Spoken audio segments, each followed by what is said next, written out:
शेतकरी कर्जमाफी 2026 अंतर्गत रेग्युलर अपडेट आपण आपल्या पेज आणि चॅनलवर घेत आहोत आणि यातीलच अत्यंत महत्त्वाची आणि शेतकऱ्यांना दिलासादायक बातमी असणार आहे। कारण शेतकरी कर्जमाफी अंतर्गत दुसरी यादी येणार असल्याचे आता स्पष्ट झाले आहे। आपल्या कृषी मंत्री मुख्यमंत्र्यांच्या वतीने याबाबतची माहिती देण्यात आली आहे आणि त्यासोबतच या दुसऱ्या कर्जमाफीच्या यादीमध्ये राज्यातील सुमारे 14 लाख शेतकऱ्यांचा त्या ठिकाणी समावेश असणार आहे। मग ही दुसरी यादी नक्की कोणकोणत्या शेतकऱ्यांसाठी असणार आहे, यामध्ये जे 50,000 रुपये प्रोत्साहनपर अनुदान मिळणार आहे या शेतकऱ्यांसाठी कोणती अपडेट आहे का? कारण आपण पाहिलं की अनेक शेतकरी नेते असतील किंवा राज्यातील विविध शेतकऱ्यांच्या वतीने आता स्पष्टपणे मागणी केली जात आहे की आम्हाला त्या ठिकाणी 50,000 रुपये न देता आम्हाला एकतर 2 लाखांपर्यंतची कर्जमाफी द्या किंवा आम्हाला 2 लाख रुपये प्रोत्साहनपर अनुदान स्वरूपात द्या। कारण आम्ही प्रत्येक वर्षी आम्ही पैसे ॲडजस्ट करून प्रत्येक वर्षी आम्ही आमचे कर्ज नवे जुने करतो, यामध्ये आमचा काही दोष आहे का? आम्ही प्रत्येक वर्षी उसने पैसे घेतोय, इकडून तिकडून आम्ही दुसरे कर्ज काढतोय आणि हे पैसे भरतोय आणि आम्हाला मिळतंय काय? तर आम्हाला मिळतंय 50,000 रुपये अनुदान, असा राज्यातील अनेक शेतकऱ्यांनी प्रश्न विचारला आहे। त्यासोबतच आपण कालच अपडेट घेतली होती कर्जमाफीबाबत ज्या शेतकऱ्यांच्या कर्ज रकमेमध्ये तफावत आहे त्या शेतकऱ्यांनी देखील ई-केवायसी करून घ्यायची आहे। कारण त्यांची खाती NPA अंतर्गत गेल्यामुळे OTS अंतर्गत जे काही तफावत आहे ती तफावत बँका भरणार आहेत आणि शेतकऱ्यांना त्या ठिकाणी त्यांचा नील बाकीचा दाखला मिळणार आहे। म्हणजे त्यांचे कर्ज हे संपूर्ण माफ होणार आहे। 2 लाखांच्या आतमध्ये असल्यानंतर राज्यातील शेतकऱ्याला 1 रुपया देखील आम्ही भरू देणार नाही, असे देखील आपल्या कृषी मंत्र्यांच्या वतीने स्पष्टपणे सांगितलं गेलं। आणि यातीलच एक पुढची देखील अपडेट देण्यात आली, ती म्हणजे राज्यातील शेतकरी कर्जमाफीची पुढची यादी येणार आहे। शेतकरी मित्रांनो, घाबरून जाऊ नका। जर तुमचे पहिल्या यादीमध्ये नाव आले नसेल आणि तुम्ही अटी व निकषांमध्ये पात्र असाल तर तुमचे नाव दुसऱ्या यादीमध्ये येईल, असे देखील आपल्या कृषी मंत्र्यांनी सांगितलं। मग आता या दुसऱ्या यादीमधील या 14 लाख शेतकऱ्यांमध्ये कोणाचा समावेश असणार, तुम्हाला हे पैसे मिळणार का? चला याबाबतची माहिती जाणून घेण्याचा प्रयत्न करूया, परंतु त्याआधी आपल्या पेजला फॉलो, चॅनलला सबस्क्राइब करून घ्या, जेणेकरून योजनेसंदर्भातील पुढीलही सर्व अपडेट तुमच्यापर्यंत सर्वात आधी आणि सर्वात योग्य पद्धतीने पोहोचवण्याचे काम आपण आपल्या पेज आणि चॅनलच्या माध्यमातून शेतकरी मित्रांनो करत आहोत। तर लक्षात घ्या, दुसऱ्या यादीत देखील राज्यातील 14 लाख थकबाकीदार शेतकऱ्यांचा समावेश आहे। म्हणजेच की पुढील येणारी यादी देखील ज्यांची 2 लाखांपर्यंतची थकबाकी आहे त्यांचीच येणार आहे। आता पहिल्या यादीमध्ये जवळपास 17 लाख आणि दुसऱ्या यादीमध्ये 14 लाख, म्हणजेच की राज्यातील 31 लाख शेतकरी हे त्या ठिकाणी कर्जमाफीमध्ये थकबाकीदार म्हणून आहेत। आता जर हे 31 लाख शेतकरी आणि पुढचे राज्यातील आपल्याला माहिती आहे की कर्जमाफीच्या प्रोत्साहन अनुदानासाठी 23 लाख शेतकरी पात्र झाले आहेत, म्हणजेच की 31 आणि 23 जवळपास 54 लाख शेतकरी आणि वरचे जे काही 2 लाख शेतकरी आहेत ते 2 लाख शेतकरी ज्यांचे 2 लाखांपेक्षा जास्त कर्ज आहे ते असणार आहेत आणि अशा पद्धतीने राज्यातील 56 लाख शेतकऱ्यांची कर्जमाफीची प्रक्रिया पार पडणार आहे। आता या दुसऱ्या यादीबाबत आपल्या स्वतः कृषी मंत्र्यांनी अपडेट दिली आहे, त्यासोबत आपले सहकार आयुक्तांनी देखील काल पत्रकार परिषदेच्या माध्यमातून याबाबतची माहिती दिली की राज्यातील शेतकऱ्यांची दुसरी यादी देखील येणार आहे। आता पहिल्या यादीमध्ये काय झालं की पहिल्या यादीमध्ये अनेक शेतकऱ्यांची नावं आली होती, परंतु नावं येऊन कर्ज रकमेमध्ये तफावत असल्यामुळे किंवा फार्मर आयडीची अडचण असल्यामुळे अनेक शेतकऱ्यांची ई-केवायसी अजूनही राहून गेली आहे आणि ई-केवायसी राहिल्यामुळे शेतकरी कर्जमाफी अंतर्गत त्यांची रक्कम त्यांच्या बँक खात्यावरती जमा होणार नाही। म्हणूनच ज्या शेतकऱ्यांचं नाव कर्जमाफीच्या यादीमध्ये आलं आहे त्या प्रत्येक शेतकऱ्याला ई-केवायसी करणं बंधनकारक आहे। मग शेतकरी मित्रांनो, तुमचं जिल्हा मध्यवर्ती बँकेचं कर्ज असू द्या, तुमचं सरकारी बँकेचं कर्ज असू द्या किंवा तुमचं खाजगी बँकेचं कर्ज असू द्या, तुम्ही तुमची ई-केवायसी प्रक्रिया तुमच्या जवळील आधार सेवा केंद्र असेल किंवा आपले सरकार सेवा केंद्रामध्ये जाऊन तुम्ही तुमची ई-केवायसी करून घ्या, जेणेकरून तुमची कर्जमाफीची रक्कम तुमच्या बँक खात्यावरती जमा होईल।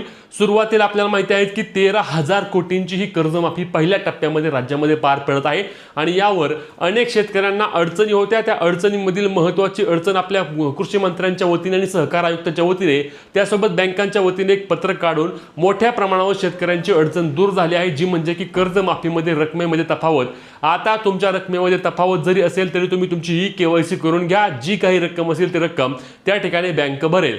परंतु तरी देखील मी कालही सांगितलं, मी आजही सांगतोय, शेतकरी मित्रांनो, ई-केवायसी करण्याआधी तुमच्या बँकेत जा, बँक अधिकाऱ्यांशी चर्चा करा की बाबा ही जी रक्कम आहे ती रक्कम नक्की तुम्ही भरणार का, जी तफावत आहे ती तफावत तुम्ही भरणार आहात का, आम्हाला आमचा नील बाकीचा दाखला तुम्ही द्या, बाकी काही सांगू नका. आणि जर तुम्हाला तुमचे बँकेचे अधिकारी म्हटले की तुम्ही ई-KYC करून घ्या, जी काही तफावत आहे ती तफावत बँक भरेल, तर तुम्ही बिंदास तुमची ई-KYC करा.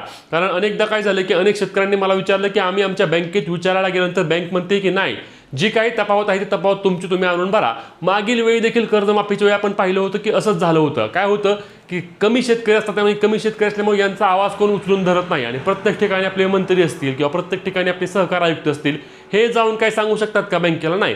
मग बँक काय करते, बँक शेतकऱ्याला म्हणते की तुम्ही हे वरचे पैसे आणून भरा, वरचे पैसे आणून भरा. आणि म्हणूनच अनेक शेतकरी मित्रांनो तुम्हाला सांगतो, जर तुमची बँक किंवा अधिकारी जर तुम्हाला म्हटले की तुम्ही ही तफावत रक्कम आणून भरा, तर ई-KYC करू नका. त्यापेक्षा पोर्टलवरती तुमचा ग्रीव्हियन्स घ्या. ग्रीव्हियन्स म्हणजे काय, तक्रार घ्या.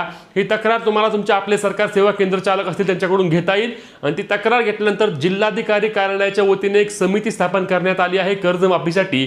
ती समिती या तुमच्या प्रश्नांना उत्तर नक्की देईल, त्यांना बंधनकारक असतं. आणि ती तक्रार गेल्यानंतर तुमच्या बँकेशी समिती देखील त्या ठिकाणी बोलू शकते आणि तुमची जी काही रक्कम आहे ती तफावत त्या ठिकाणी निघू शकते. म्हणून तफावत असलेल्या शेतकऱ्यांनी काय करायचंय, तर तुमची रकमेमध्ये जर तफावत आहे तर तुम्ही तुमच्या बँक अधिकाऱ्याशी चर्चा करून घ्या.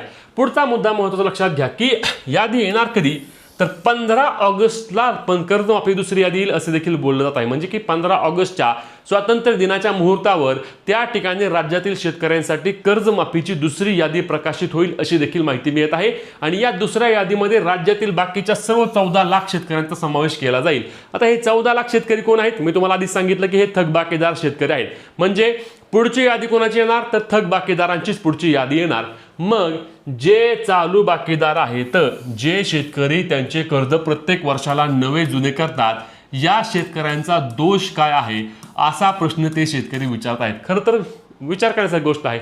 म्हणजे जे थकबाकीदार आहेत त्यांना सर्वात आधी प्राधान्य, जे थकबाकीदार आहेत त्यांना 2 लाख रुपये, आणि जे चालू बाकीदार आहेत जे नियमित त्यांचे कर्ज भरतात त्यांना 50,000 रुपये. ते देखील कधी, ते देखील शेवटच्या टप्प्यामध्ये. शेवटचा टप्पा म्हणजे कधी, सप्टेंबर महिन्यामध्ये येईल, ऑक्टोबरमध्ये येईल का जानेवारी 2027ला येईल, काय खात्री का, अजिबात नाही. आणि या नवे म्हणजेच की नवे जुने करणाऱ्या रेग्युलर शेतकऱ्यांवर सरकारने नक्कीच अन्याय केलाय का, हा प्रश्न या निमित्ताने उपस्थित राहत आहे. कारण लक्षात घ्या, एकतर 2 लाख आणि 50,000 यामध्ये खूप मोठा फरक. म्हणजे जे चालू बाकीदार आहेत त्यांना 50,000, जे थकबाकीदार आहेत त्यांना 2 लाख रुपये.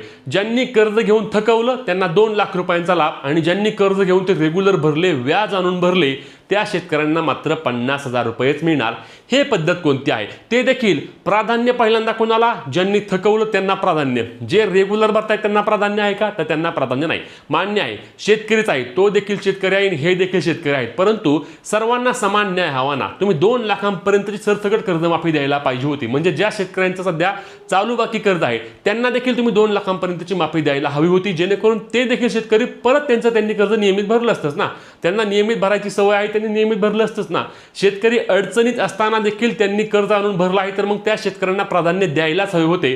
परंतु याद्यांमध्ये देखील प्रोत्साहनपर अनुदान 50,000 रुपयासाठी देखील त्यांना अजून महिना, 2 महिना, 3 महिना किती थांबायला लागेल त्याची सुद्धा खात्री नाही. आणि हा प्रश्न राज्यातील अनेक शेतकरी विचारत आहेत, आणि हा प्रश्न नक्कीच आम्ही सरकारला म्हणेल की या शेतकऱ्यांची तुम्ही दखल घेतली पाहिजे. 2 लाख रुपये सरसकट अनुदान करा, किंवा या शेतकऱ्यांना त्या ठिकाणी चांगल्या पद्धतीने विचार करून लाभ द्यायचा प्रयत्न करा. अन्यथा नियमित कर्जदार शेतकरी जो बँकिंग सिस्टीम चांगल्या पद्धतीने चालवत आहे तो शेतकरी जर नाराज झाला, त्या शेतकऱ्यांचं कर्ज भरलं नाही, तर त्या ठिकाणी परत सर्व बँकिंग संस्था कोलमडून पडेल. तुम्हाला याबाबत काय वाटतं नक्की कमेंट करून सांगा. नियमित कर्जदार शेतकऱ्यांना 2 लाख रुपये अनुदान सरसकट द्यावे का, कमेंटच्या माध्यमातून सांगा. व्हिडिओ शेअर करून पुढील सर्व अपडेटसाठी आपल्या पेजला फॉलो, चॅनलला सबस्क्राईब करा.